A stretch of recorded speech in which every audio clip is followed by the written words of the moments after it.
Hello students, मैं कृष्णपाल सिंह, सहायक आचार्य भूगोल उपस्थित हूँ एक नए वीडियो के साथ। और आज हम इस वीडियो में बात करने वाले हैं प्रतिचक्रवात की। प्रतिचक्रवात, उसकी विशेषताएं और प्रमुख प्रकार।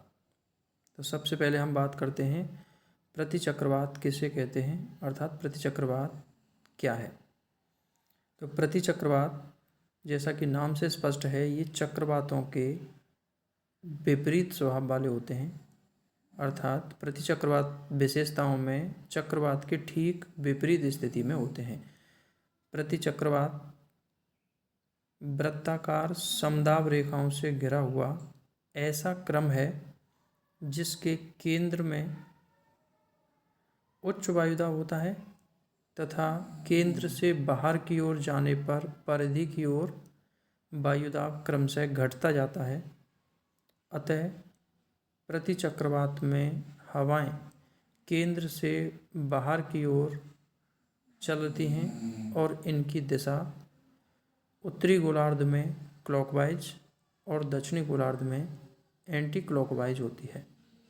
इस परिभाषा से आप समझे होंगे कि प्रतिचक्रवातों की जो विशेषताएं हैं वो चक्रवातों के ठीक विपरीत हैं। प्रतिचक्रवात में केंद्र में वायुदाब अधिक है जबकि परिधि की ओर वायुदाब क्रमशः घटता है, और इसी कारण से प्रतिचक्रवात में हवाएं केंद्र से परिधि की ओर गमन करती हैं और इनकी डायरेक्शन भी चक्रवातों के ठीक विपरीत उत्तरी गोलार्ध में क्लॉकवाइज और दक्षिणी गोलार्ध में एंटी क्लॉकवाइज होती है। प्रतिचक्रवातों की अब हम विशेषताओं की बात करते हैं कि प्रतिचक्रवातों की विशेषताएं क्या हैं। तो सबसे पहली विशेषता है प्रतिचक्रवात की कि प्रतिचक्रवात के केंद्र में वायुदाब उच्च होता है और केंद्र से बाहर की ओर जाने पर वायुदाब क्रमशः कम होता चला जाता है।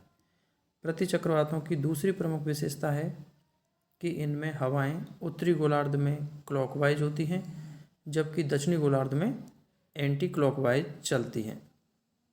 प्रतिचक्रवातों की तीसरी प्रमुख विशेषता है कि प्रतिचक्रवात आकार में बड़े होते हैं और इनका आकार प्राय गोलाकार होता है।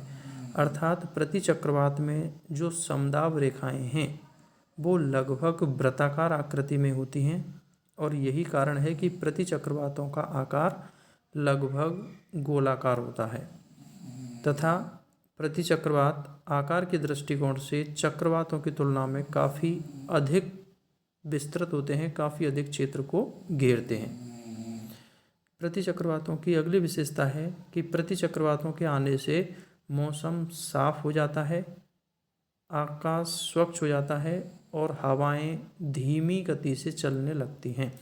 अर्थात प्रतिचक्रवात साफ मौसम के परिचायक होते हैं, जहां इससे पहले हमने देखा कि चक्रवातों के आने पर मौसम में कई प्रकार के परिवर्तन होते हैं, बादलों का निर्माण होने लगता है, प्रभामंडल बनने लगता था और बरसात तीव्र स्थिति में होने लगती है। वहीं प्रतिचक्रवातों में जो मौसम है वो पूरी तरह से साफ हो जाता है।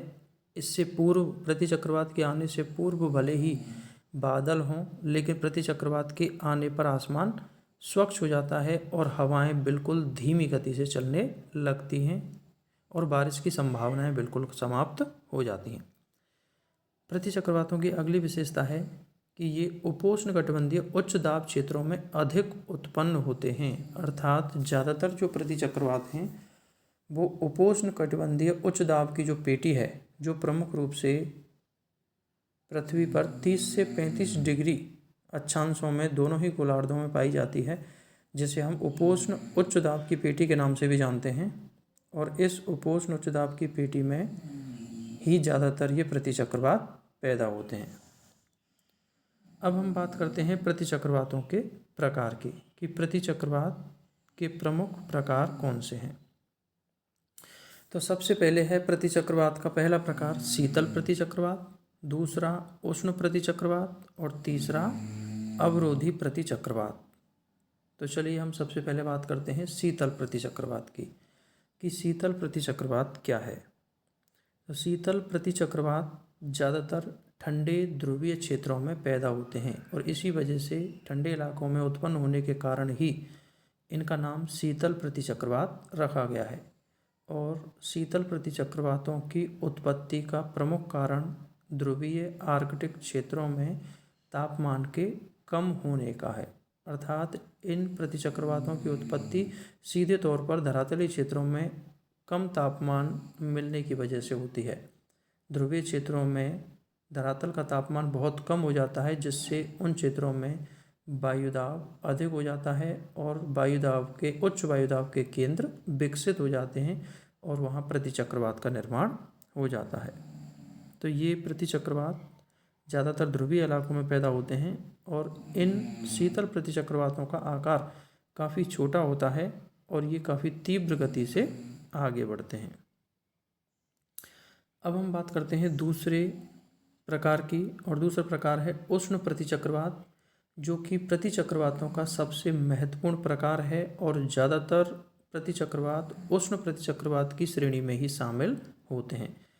उष्ण प्रतिचक्रवात प्रमुख रूप से उपोष्ण उष्णकटिबंधीय उच्च वायुदाब की जो पेटी है उसी में विकसित होते हैं और उपोष्ण उच्च दाब की पेटी लगभग 30 से 35 डिग्री अक्षांशों के बीच दोनों ही गोलार्धों में विकसित होती है, जहाँ पर ऊपरी वायुमंडलीय क्षेत्र से हवाएं नीचे की तरफ उतरती हैं और इसी कारण से धरातलीय क्षेत्रों में वायु सघन हो जाती है और उच्च वायुदाब विकसित हो जाता है और उन्हीं उच्च वायुदाब के केंद्र विकसित होने से इन क्षेत्रों में प्रतिचक्रवात का निर्माण होता है।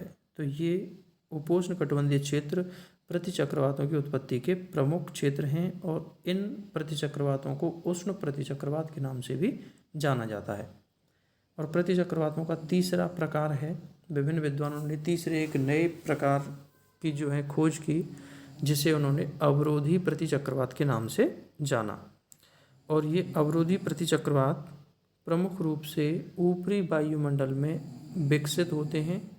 जब ऊपरी वायुमंडल में वायु का संचार बाधित हो जाता है और ऊपरी वायुमंडल में हवाएं अधिक मात्रा में इकट्ठी हो जाती हैं तो उच्च तलीय उच्च वायुदाब विकसित हो जाता है और उच्च तलीय क्षेत्रों में उच्च वायुदाब के कारण प्रतिचक्रवातीय दशाएं उत्पन्न हो जाती हैं। इस प्रकार के प्रतिचक्रवात को अवरोधी प्रतिचक्रवात के नाम से जानते हैं और इन अवरोधी प्रतिचक्रवातों में वायु प्रणाली, वायुदाब और मौसम संबंधी जो विशेषताएं हैं वो उष्ण प्रतिचक्रवातों के समान ही पाई जाती हैं और इनका आकार काफ़ी छोटा होता है और गति धीमी होती है। तो इस प्रकार से ये प्रतिचक्रवातों के प्रमुख प्रकार थे। आज हमने इस वीडियो में प्रतिचक्रवातों के बारे में सामान्य जानकारी प्राप्त की। उम्मीद करता हूँ आपको मेरा वीडियो पसंद आया होगा और आपको मेरा वीडियो यदि पसंद